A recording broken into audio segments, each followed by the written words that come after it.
This is your need to know. Spoiler, sweetie.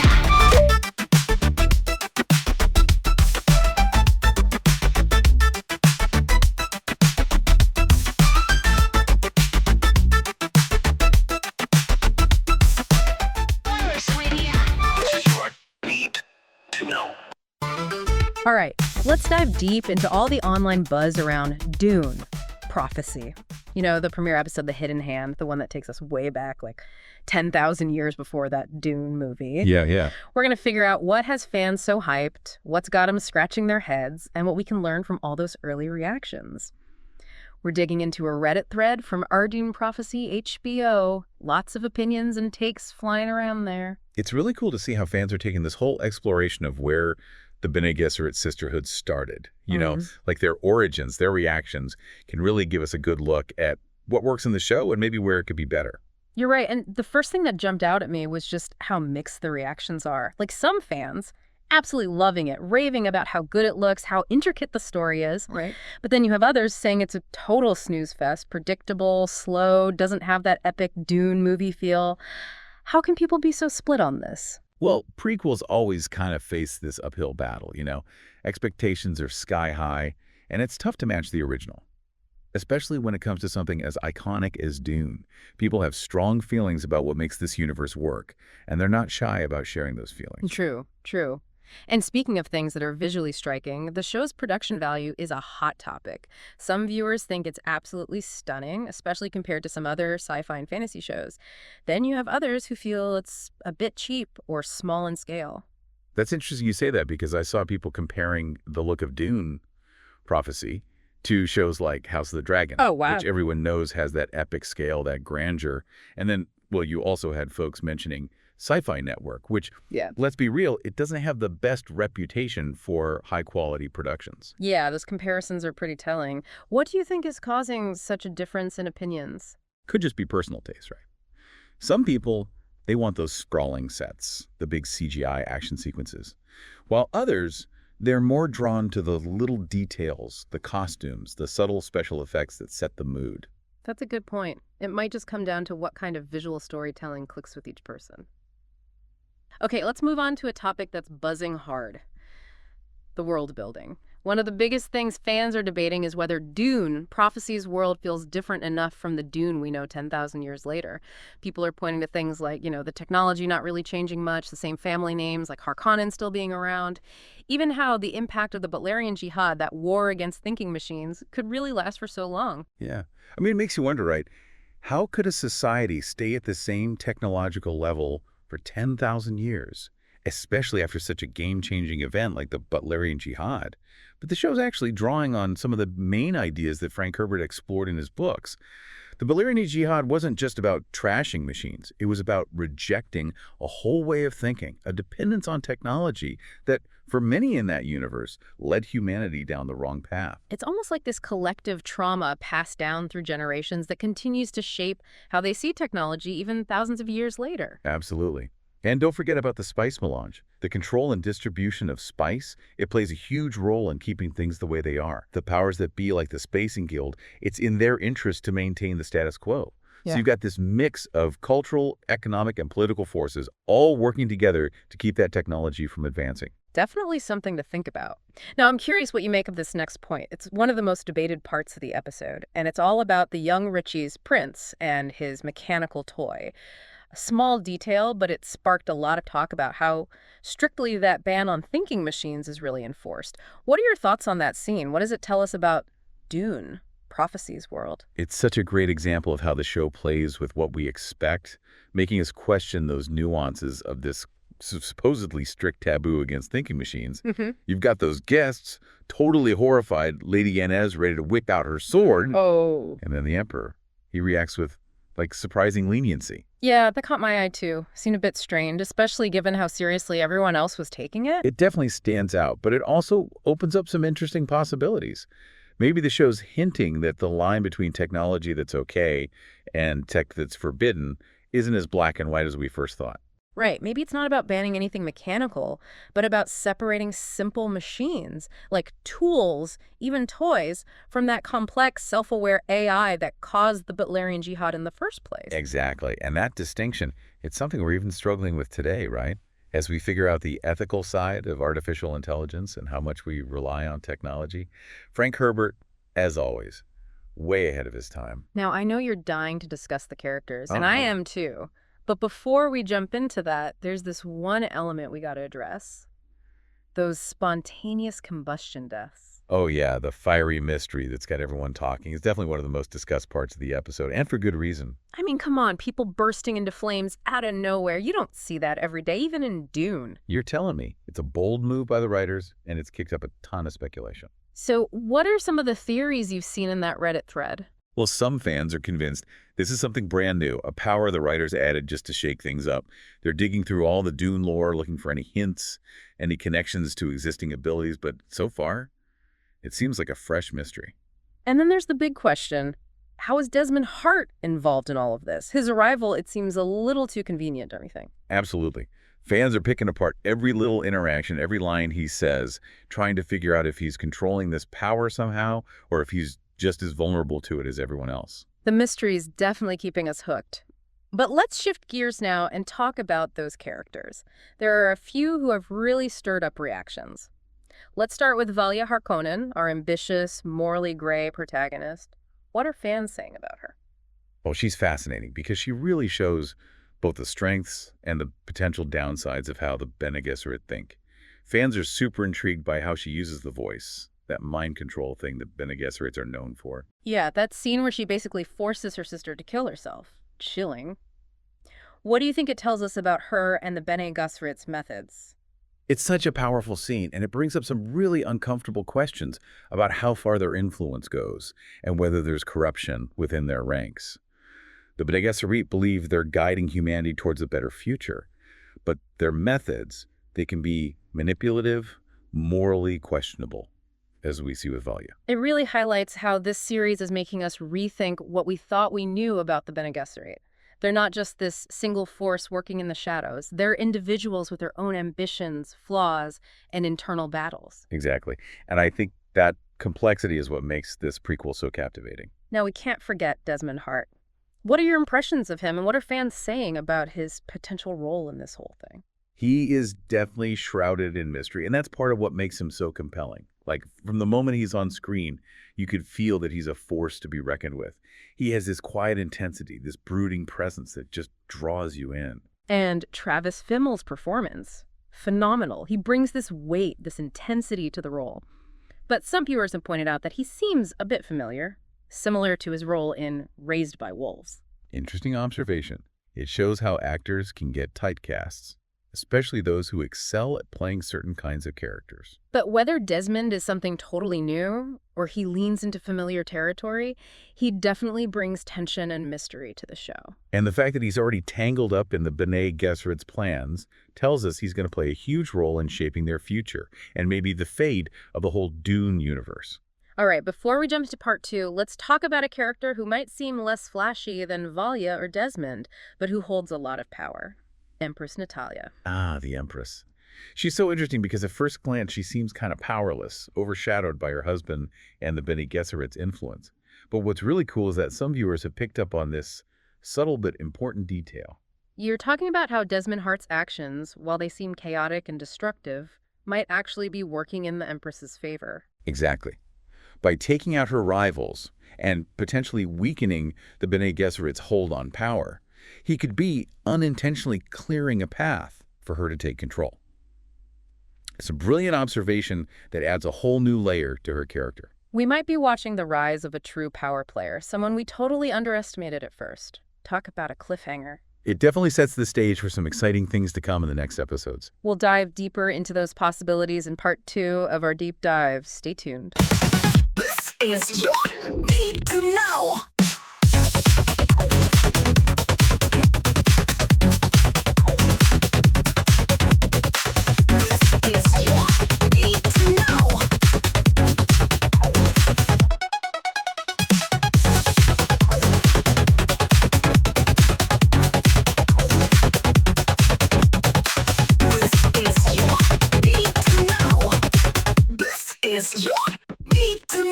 Welcome back to your deep dive into Dune prophecy.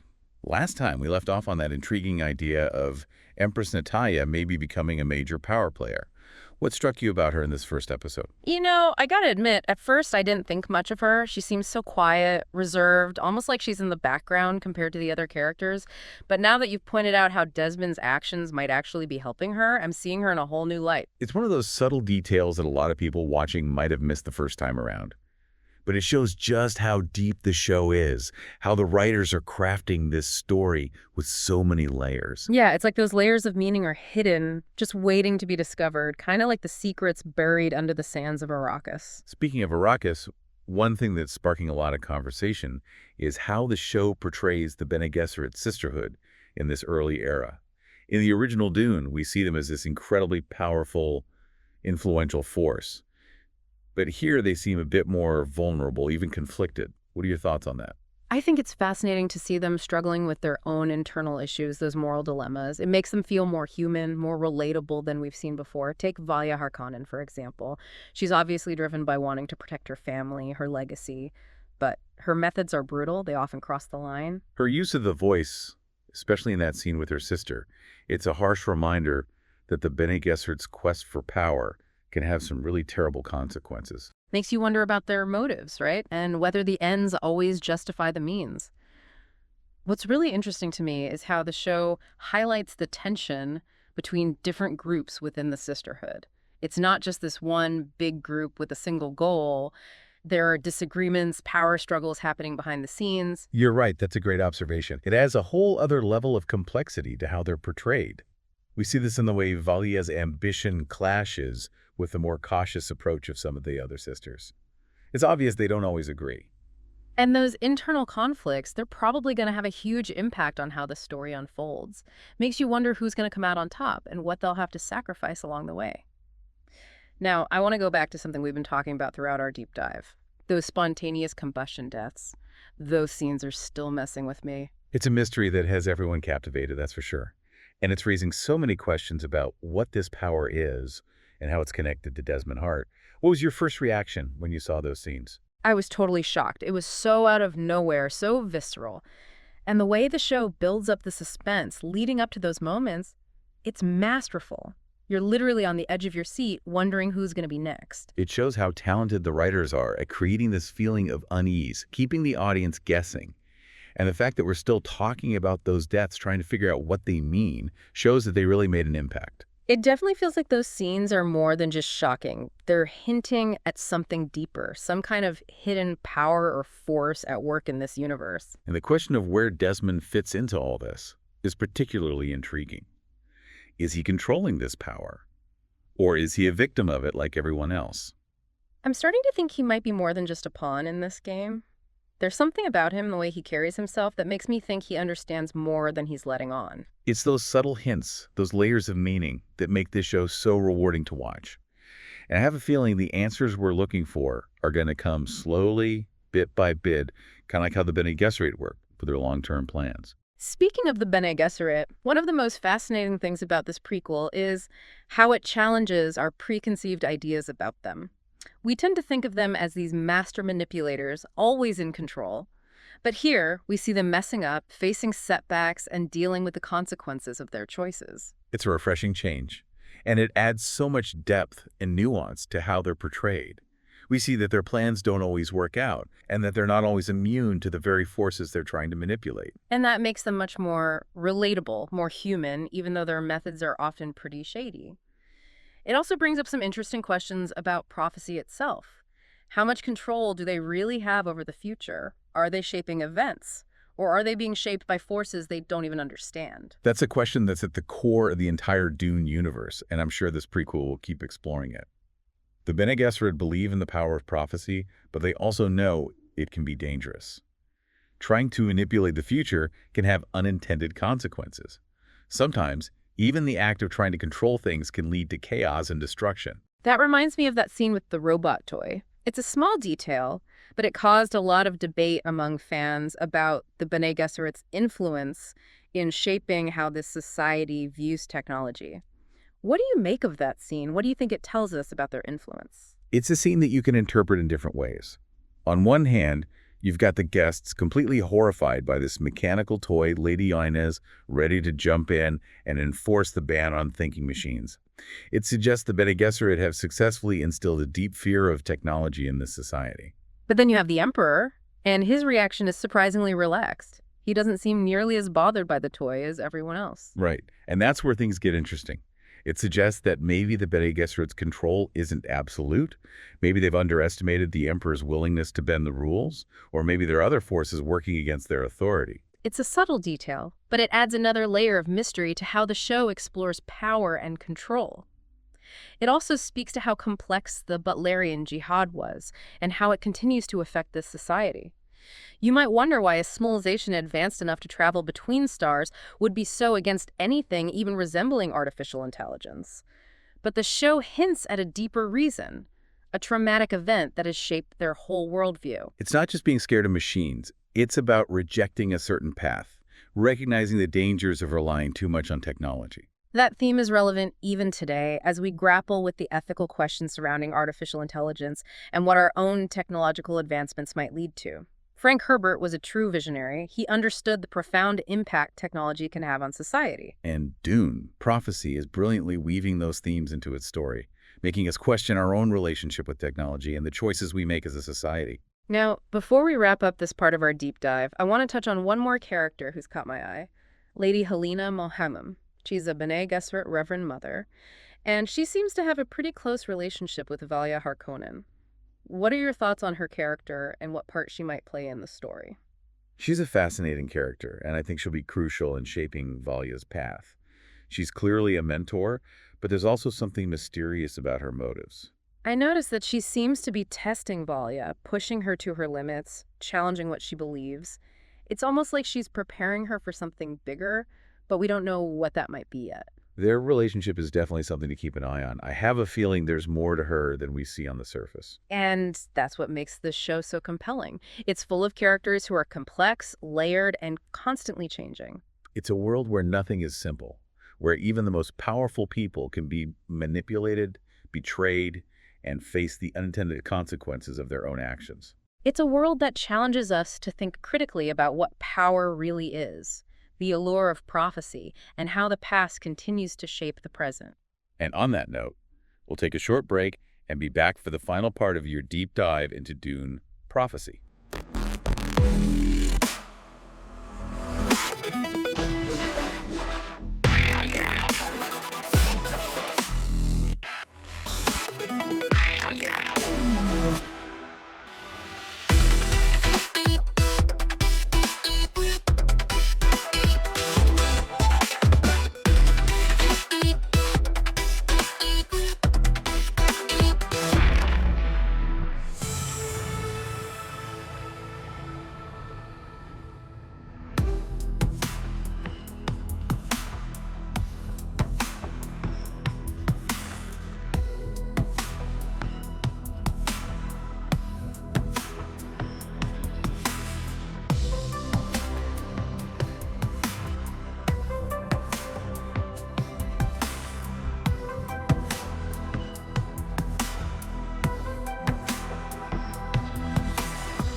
Welcome back to our deep dive into Dune Prophecy. We've talked about so much, from how the show looks and the world it builds to those crazy spontaneous combustion deaths.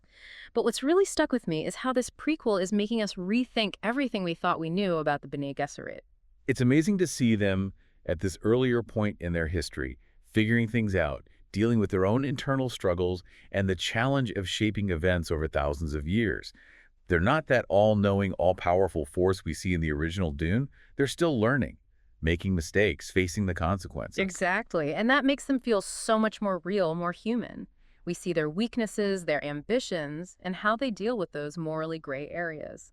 It reminds us that even those who think they're working for the greater good can be tempted by power and corruption. And as we saw with Valia Harkonnen and how she uses the voice, Their methods can have devastating consequences. It makes you question whether it's ever okay to manipulate others, even if you believe you're doing it for the benefit of humanity. You know, it makes me think about how obsessed the Bene Gesserit are with prophecy and controlling the future. Do you really think they're in control of their own destiny? Or are they just pawns in some bigger cosmic game? That's a question that's always stuck with me ever since I first read Dune. The Bene Gesserit have this elaborate breeding program, this long-term plan to shape the future, but they keep running into unexpected obstacles and consequences they didn't see coming. Like those spontaneous combustion deaths, it's like the universe itself is trying to stop them from controlling it. Right. It's like there are forces at work that they just don't understand. Forces that might even be using the Bene Gesserit for their own purposes. And that brings us back to Desmond Hart. He's such a mystery, and his connection to those fiery deaths is so unsettling. Do you think he's a force of chaos, or could he be a catalyst for change? Maybe even the one to disrupt the Bene Gesserit's plans? It's hard to say for sure right now, but I have a feeling his role in this story is going to be much bigger than we initially thought. I agree. There's just something about him, his quiet intensity, that tells me he's a major player in this cosmic game, whether he realizes it or not. And his connection to those spontaneous combustion deaths makes you wonder if he might have abilities that even the Bene Gesserit don't fully grasp, abilities that could change the balance of power in this universe. It's all so fascinating. I'm completely hooked, and I can't wait to see how these mysteries play out. And I think that speaks to how strong this prequel series is. It's not just rehashing old stuff. It's expanding the Dune universe in ways that are both surprising and thought-provoking. It's forcing us to rethink what we know about the Bene Gesserit, the nature of prophecy, and the delicate balance between order and chaos in this incredibly complex and fascinating world. And it reminds us that even in a universe as carefully constructed as Dune, there's always room for the unexpected, the unpredictable, and the truly awe-inspiring. So as we wrap up this deep dive into Dune, prophecy, I'm filled with a sense of wonder and anticipation. What seeds have been planted in this first episode that will grow into something much bigger thousands of years later? How will the choices these characters make, their successes and failures, shape the fate of empires, planets, and even reality itself? What an incredible start to a series. Thanks for joining us, and be sure to check out our next deep dive where we'll be tackling episode 2. This is your need to know.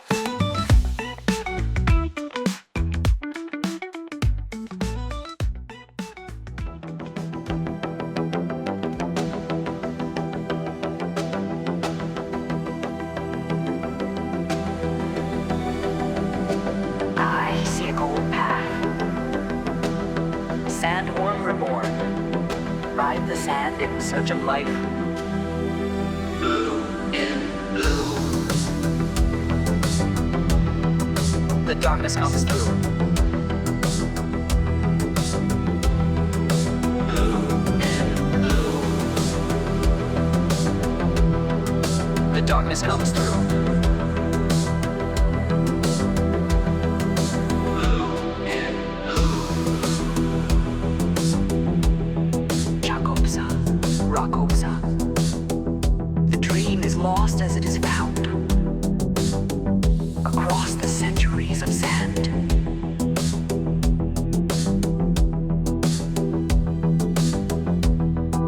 Blue in blue. The darkness comes through. Blue in blue. The darkness comes through. Blue in blue.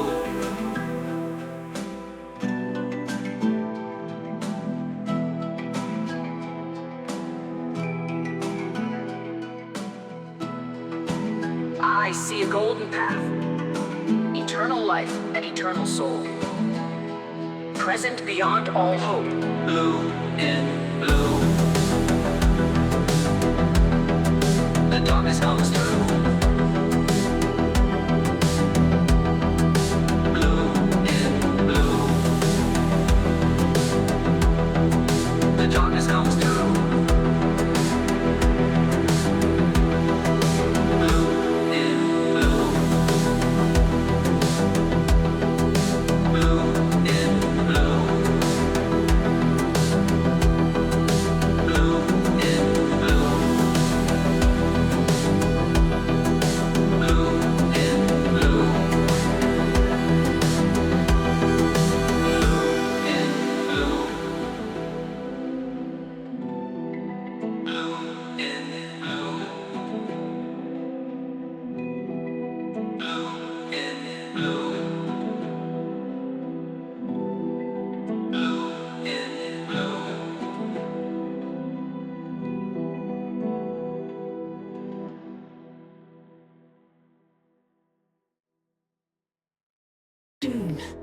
sandworm, soul, eternal, so serious, so dangerous. And I see a golden path, a golden path. Blue in blue. Ooh, the spice comes through.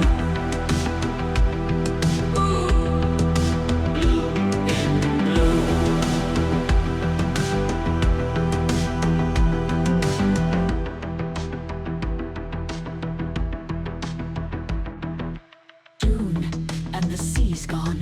We hold it in, we feel it all, and there's no way of letting go. Oh, letting go.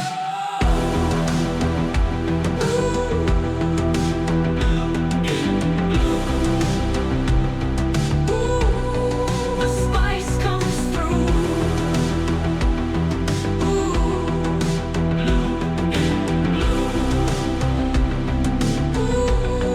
The darker comes through.